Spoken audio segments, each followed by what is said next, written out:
नमस्कार दोस्तों, स्वागत है आपका वर्टेक्स एकेडमी में।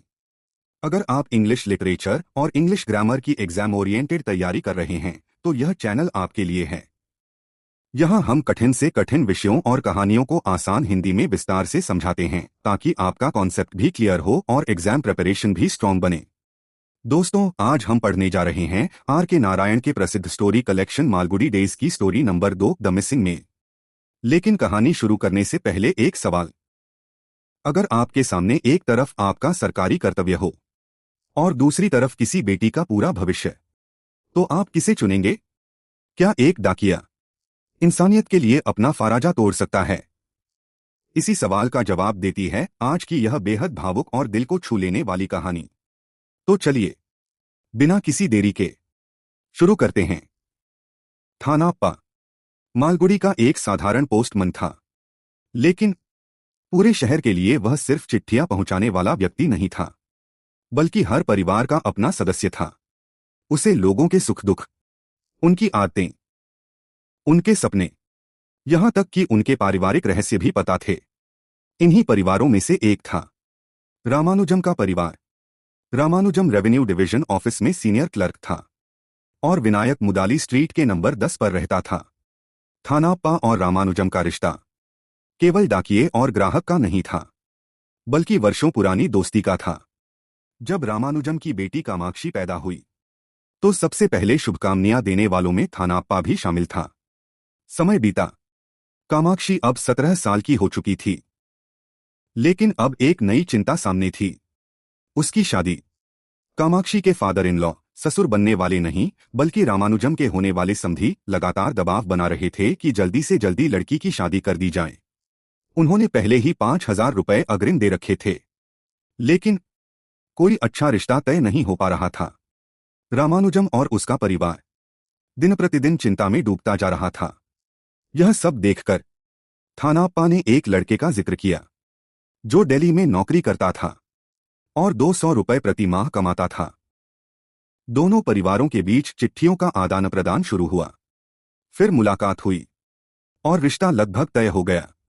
लेकिन एक बड़ी समस्या सामने आ गई। लड़के वालों ने कहा शादी 20 मई को ही होगी, जबकि रामानुजम चाहता था कि शादी अगले महीने कराई जाए। कारण था, ज्योतिषियों के अनुसार यदि 20 मई का शुभ मुहूर्त निकल गया तो अगले 2 वर्षों तक विवाह संभव नहीं होगा। आखिरकार परिवार ने 20 मई की तारीख स्वीकार कर ली। शादी की तैयारियां जोरों पर शुरू हो गईं। पूरा घर खुशियों से भर गया। फिर आया शादी का दिन। थानाप्पा रोज की तरह डाक लेकर पहुंचा, लेकिन उस दिन उसके चेहरे पर मुस्कान नहीं थी।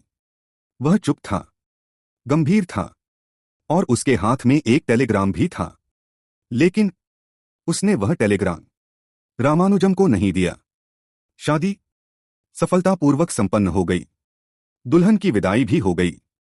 लगभग 15 दिन बाद थानाप्पा रामानुजम के घर पहुंचा और तब उसने एक ऐसा सच बताया जिसे सुनकर रामानुजम के पैरों तले जमीन खिसक गई।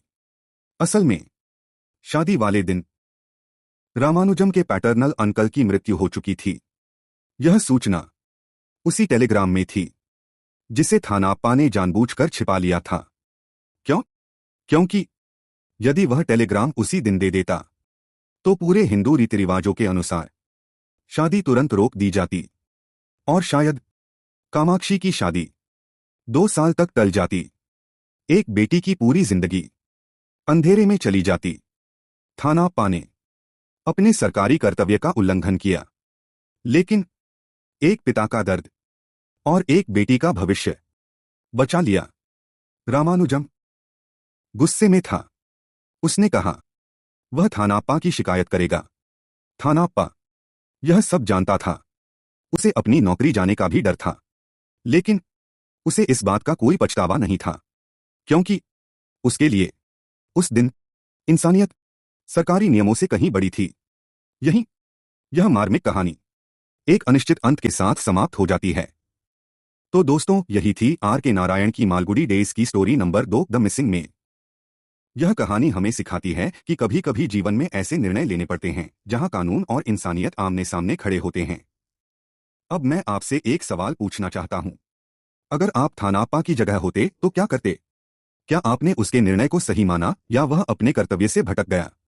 अपनी राय कमेंट सेक्शन में जरूर लिखिए।